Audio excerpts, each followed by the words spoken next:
Salam anti korupsi. Jangan lupa like, komen, dan terutama subscribe channel ini untuk bergabung dengan 30.000 orang lebih yang telah mensubscribe. Berita tentang korupsi hari ini ternyata bukan hanya dari kasus pra-peradilan yang diajukan oleh Hasto terkait penetapan tersangka dirinya sebagai tersangka ya oleh KPK, namun juga ada berita yang menarik dari Kejaksaan Agung, karena Kejaksaan Agung menggeledah kantor Dirjen Migas Kementerian ESDM, di mana kita tahu memang beberapa waktu belakangan ini Kementerian SDM dengan menterinya Pak Bahlil sedang disorot terkait dengan penyaluran ataupun distribusi LPG gas 3 kg yang bersubsidi, yang akhirnya karena kontroversi dicabut. Tapi kita tidak akan membahas itu. Kita membahas bahwa Kejaksaan Agung telah menaikkan status dari penyelidikan ke penyidikan kasus korupsi di Dirjen Migas. Bahkan mereka sudah melakukan penggeledahan, yang mana kita tahu bahwa penggeledahan dilakukan oleh penyidik berdasarkan analisis mereka bahwa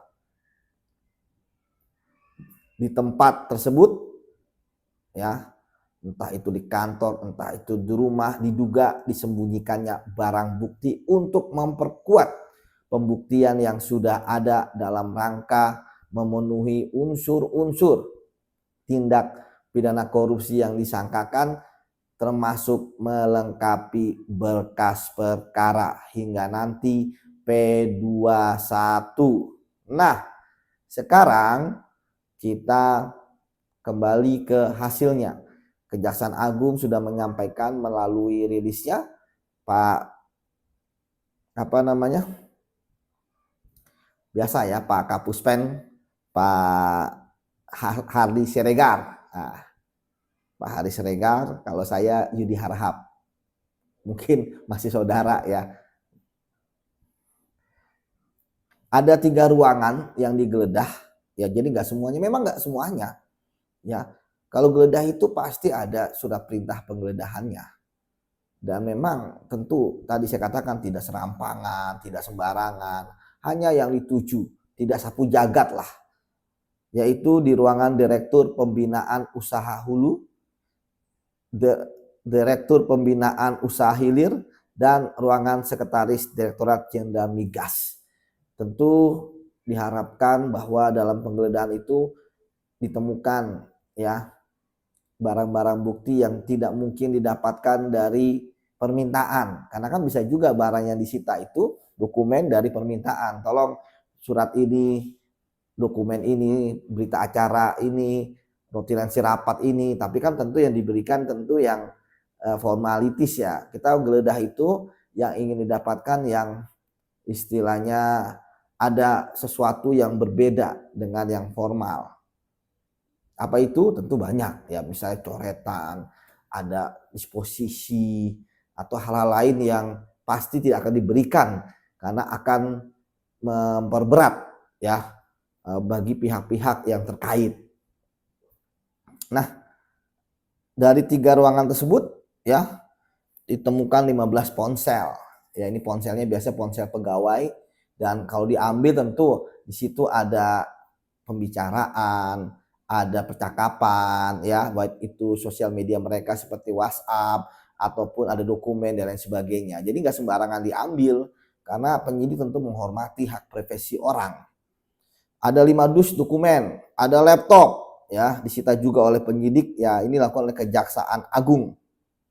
Ya, artinya ini tentu suatu penemuan barang bukti yang sangat banyak yang nanti akan dianalisis oleh penyidik. Ya, kita tahu bahwa ya belum tentu juga ini digunakan semua karena akan dianalisis lagi, karena menganalisis di lapangan kan tentu membutuhkan waktu ya. Tapi ketika ada petunjuk misalnya membaca sekilas, wah ini ada penting, itu nanti dibawa dulu, nanti akan diekstrak misalnya kalau dia barang bukti ya, atau dokumen dibaca semuanya. Kalau memang nggak ada hubungannya tentu akan dikembalikan seperti itu. Tapi kalau ada hubungannya nanti akan dibawa sebagai barang bukti hingga nanti ke pengadilan.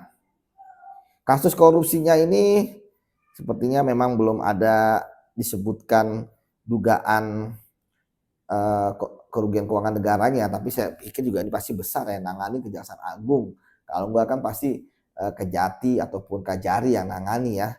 Tapi kalau tindak pidana korupsinya dugaannya adalah dalam hal kasusnya tata kelola minyak mentah dan produk kilang pada PT Pertamina Persero. Wah, berarti ini ada hubungannya dengan Pertamina nih ya.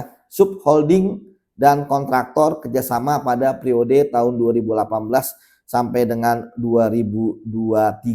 Nah, kalau di sini saya pikir ini pasti, bukan pasti ya, tapi ya kemungkinan besar ya kalau bicara mengenai ini pasti kerugian keuangan negara ya.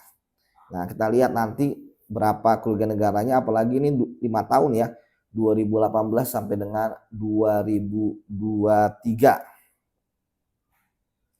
Kementerian SDM pun juga sudah menyampaikan rilis ya melalui PLT Kepala Biro Komunikasi Layanan Informasi Publik dan Kerjasama KLIK, yaitu Pak Krisnawan Anditi. Ya, Krisnawan menyebutkan bahwa mereka ya menghormati ya, memang harus dihormati penegak hukum, kalau dihalangi ya tentu kena pasal merintangi ya, jadi memang ya harus dihormati lah ya kan. Terus tapi dia mengingatkan adanya asas praduga tak bersalah ya, memang tentu asas praduga tidak bersalah kan tetap dikedepankan ya. Asas praduga tidak bersalah artinya tidak boleh ada judgement, penghakiman ya, ataupun kemudian rekayasa kasus, ya itu sudah mainan sehari-hari penyidik lah. Jadi kembali lagi kepada penggeledahan ini, ya tentu sebagai masyarakat ya kita berharap kasus ini akan tuntas, siapapun yang bertanggung jawab ya akan ditemukan, karena penyidikan itu kan serangkaian tindakan ataupun kegiatan penyidik untuk mencari dan mengumpulkan barang bukti sehingga bisa dicari ya tersangkanya, ya ditemukan tersangkanya untuk mempertanggungjawabkan perbuatannya. Kita berharap ya kalau bicara mengenai kasus ini kan ada hubungan dengan Kementerian SDM, ada Pertamina, tentu di kedua tempat tersebut ada orang-orang yang harus mempertanggungjawabkan, dan jangan sampai hanya di level bawah saja, semua yang bertanggung jawab harus dipidanakan. Kemudian juga yang paling penting pengembalian dari kerugian keuangan negara, atau bahasa kita adalah aset recovery. Demikian, salam anti korupsi.